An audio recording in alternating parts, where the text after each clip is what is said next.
Hi, everyone. I'm so happy to be here this morning.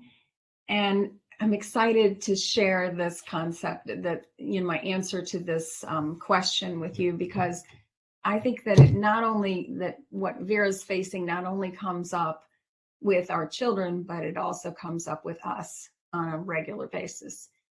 So here goes. Vera shared that she's concerned that her son compares himself to his peers and then gets angry and in victim mentality. And how is she supposed to react to that?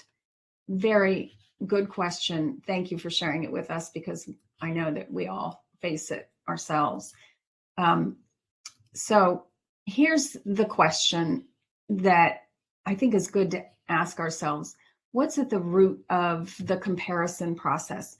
And the answer is it's a very human thing to do. In fact, comparing is very useful. Our primal brain loves to compare.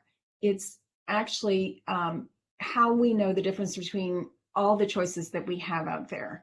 Eating food that's good for us or bad for us, taking a risk in our travels is a good idea or not, and so many other ways comparing and comparisons really do work for us. So we know that comparison alone isn't a bad thing, but it's when we make it mean something about us that we get into some pain. That's the painful part, when we say better than, less than. Oh, that means that I'm worthy or less worthy. And my belief is that we are all 100% worthy, that we were very lucky to be given this life, and that there's just nothing that makes one individual more worthy than another individual. There are so many ways, 7.9 billion as of this year, people on the planet. There's that many different brains, and there's that many different ways to live a good life. So I just believe that as strongly as I can. And with all of those brains, then we know that whether or not we believe that we're better than someone else is not a fact, but it's a thought. And in fact, it could be totally false. So comparing, with all those 7.9 billion different options of thinking and brains and people and lifestyles and choices, comparing ourselves to someone uniquely different from us, frankly, has no upside. And I know that's what we want our children to think. We want them to stop comparing themselves to other people. And that would be very useful if we could just wave a magic wand and have them shift their thinking, but we know that it is not possible. So here's what we want to do, is we want to help our children see when they're saying something that they believe to be true, but being able to distinguish whether or not that's a fact or a thought. That's the very beginning of taking what's happening in their life and breaking it down so that they can manage it better. This is what really helps our children who are autistic. Sometimes life is just happening so quickly that if we can slow things down and break it down, it makes a big difference for them. It makes things so much more comprehensible, and change, in fact, it becomes a little bit more obvious and a lot more doable. So right now, he probably does think that others are better off than he is because they're not autistic. And we need to know that is his thinking right now. And that thought, of course, they're better off than I am, makes him feel sad and disappointed and unmotivated and all those other emotions that just don't help him take action in his own life. They actually give him a big incentive to escape to screens or other ways of, buffering away from those unpleasant emotions.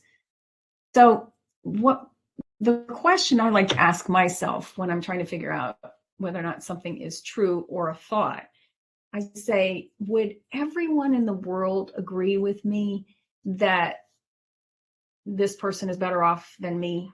would everyone agree with me? And when we know they won't, that's how we know it's a thought. Thoughts are optional. We can decide which thoughts we want to practice. And that's what the art of adulting does, is it helps us use our mind to train our brain to practice the thoughts that work better for us, so that our brain actually works harder for us in getting us, helping us get the life that we love, that works for us. So we know that not everybody would agree with us, but of course, all those anger, disappointment, emotions make our brains anxious, and our anxious brains don't think so well. When we're back here with the I've got to protect myself primal brain, we're not really using our prefrontal cortex to help us solve the problem. So that's why some of those thoughts, we really have to look at them and decide whether or not they're useful. So we do get it, though. We understand how his thinking can cause him pain. And then we can also develop some compassion for ourselves, because we notice that those thoughts that we have sometimes can create pain for us as well. And when we see him suffer, it also creates pain for us, because we mama bears just get pretty uncomfortable when we see our kids suffer, and we would really like to do something to eliminate their suffering. So we need to take a step back and become aware of our own thinking first, so we can offer our autistic young adults options from a calm, neutral place. If we're anxious, they're going to pick up on our emotion in a very quickly, and that's going to make them even more anxious. So what we want to do is we want to get ourselves centered so that our brains can think and help be the person that's available for them to be consulted. So how do we do that? Well, I like to use what I call a Sear Map. And a Sear Map is what you'll learn a lot about in the art of adulting. It's one of the main tools that we use to look at our thoughts and figure out what they produce. So the S is for the situation. My son, daughter said words. In this case, it was, I'm not as good as the other guy. The T is the thought. That situation inspired this thought. Those are his thoughts, and I'm glad I know what he's thinking. That's a thought that I love to use whenever things are starting to get a little bit tense. I really want to know what those thoughts are. And that's what he's thinking. I try to get myself to a neutral place, a calm place, so that I can be the very best listener possible. So my action, the emotion is neutral, and my action is to listen and reflect his feelings and his thoughts over and over and over again, so that he feels seen, safe, soothed, and secure in my presence. That's work done that has really been helpful in my life. When I can watch my son feel better, that's what makes a difference for me. If I can help him, my son or my daughter, feel like I really do see them and I really love them, it comes through so much better if I'm not offering anything until after they've really exhausted explaining what's going on with them. And I've really done a really good job of listening. Not always easy. So I've had to learn this one. And I understand if it's not easy. So the result, which is the R line there, is that I do know him better. I know her better. I know what their thoughts are. And that to me is reward in and of itself for the listening that I do. And then the next step we take is we just start to believe in the fact that we only need to make tiny little inchworm progress, incrementality, because those two skills, the Sear mapping and the reflective listening, are two of the most important skills that I teach inside the Art of Adulting. They've taken me time to learn and practice, and I'm just beginning to master them.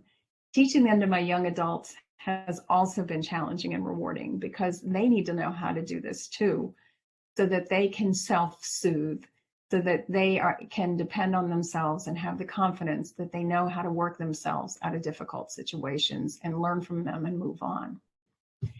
Now, in terms of the reward, it's not that it's a miracle kind of reward as I watch them transform right before my very eyes, but it's this incrementality type of progress, just the slow, steady, tiny progress towards self-regulation, self-accountability, and self-confidence.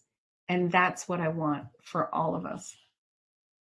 It does take time and patience and listening, because their brains are probably just now maturing to the point where they can watch themselves think. If we take that developmental timeline and, from 1 to 20 years old, and we stretch it out to 1 to 30, maybe even 35, we can see those developmental milestones, get pushed out a bit. And in particular, this metacognition piece it's ripening perfectly once our kids are out of high school. So now is the time to teach them these skills and build on these skills for them, so that they can help themselves, feel safe, feel seen, and feel soothed and secure in the world on their own. That's what we really want. Our primitive brain is very useful, but we can over-rely on it when we're anxious. And that's what has happened in many cases. That's what many researchers suggest is the common thread with an autistic brain, is that panic, that anxiety blocks learning all along the way, so that there's a whole difference in the way that the progress that they make in terms of the time that they can make it. But I do believe that they can make progress as well, because their brains can be trained. All of our brains are elastic. So here's what we do is we reflectively listen.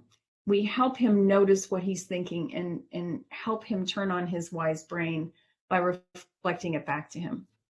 So you feel angry because you think his life is better than yours. Is that right? Here's another reflection. So you're disappointed you don't have what he has, right? And another one could be, you seem discouraged because his life seems easier than yours. Did I understand you?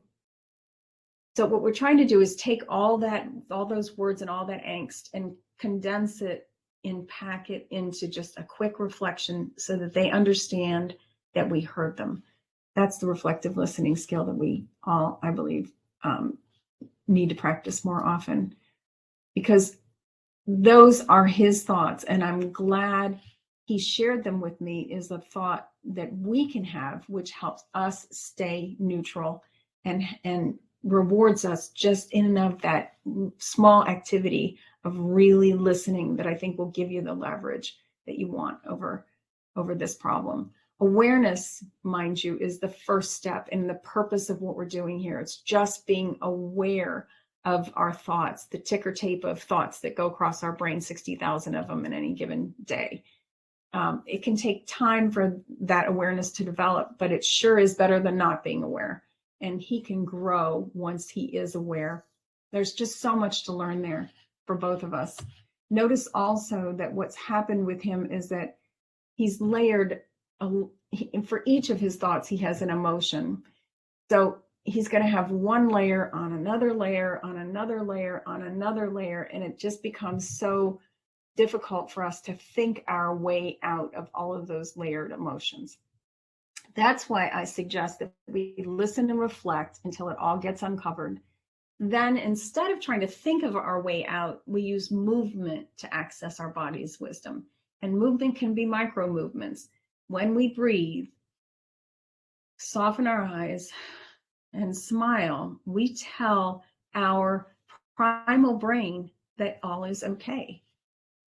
We can also take a walk And walking, to me, is the best place for us to debrief the day or whatever's going on in our autistic young adults' lives, because we're side by side, we're talking and we're moving at the same time. So when things come up, we can use the energy in our body movement to re-regulate us. So this whole concept of layering emotions is another one that I teach within the course. I really hope that you'll join me in the art of adulting, so we can learn and practice these skills, so that your child has these tools and they can use them for the rest of their life. There are at least 20 tools that I teach and many other concepts to help reframe what's happening, take the pieces of our lives and pull them apart and have them be able to really understand what's going on, so that they can create a life that they love, that works. Reflective listening, I do want to let you know that the two sources for the two skills I mentioned in here, reflective listening is explained beautifully in Dot and Bob Bolton's book, Listen Up or Lose Out. And the 4 S's of secure attachment are explained well in The Power of Showing Up by Doctors Dan Siegel and Tina Payne Bryson. And I hope I see you inside. Bye for now.